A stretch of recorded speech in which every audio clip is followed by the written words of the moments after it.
Қалайсыздар достар? Бүгін сіздерге сіздердің аттарыңызда ипі бар ма, немесе жабылған ба, тоқтаған ба, соны қалай көруге болады. Сонымен бөлісетін боламын. Екі жолмен бөлісемін. Бірінші жолы kgd.gov.kz сайтына кіресіздер. Салық төлеушілерді іздестіру деген басасыздар. Мына жерге ЖСН дегенге ЖСН-деріңізді тересіздер, яғни иінді тереміз. Содан соң яни робот дегенді басып, іздеу дегенді басамыз. Осы жерде ипі атауы шығады. Егер атыңызда ипі болса, тіркелген күні, ипі жабылған болса, жабылған күні, тоқтаған болса, тоқтаған күні даталары шығып тұрады.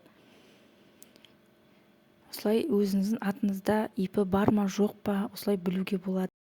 Енді сіздерге екінші жолын көрсетейін. Ол үшін бізге е-салық азамат приложениесі қажет болады. Оны Play Market'тен скачать етіп аласыздар. Приложениеге кіреміз. Поиск налогоплательщика дегенді басасыздар.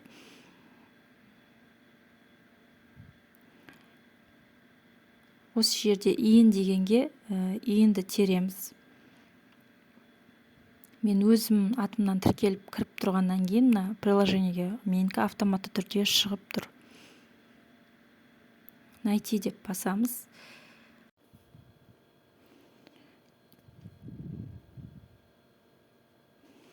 Қайтадан найтиді басып, осылай өзіміздің атымызда ипі бар ма, жоқ па, қай уақытта тіркелді, немесе қай уақытта жабылды, барлығын осы жерден көре аламыз.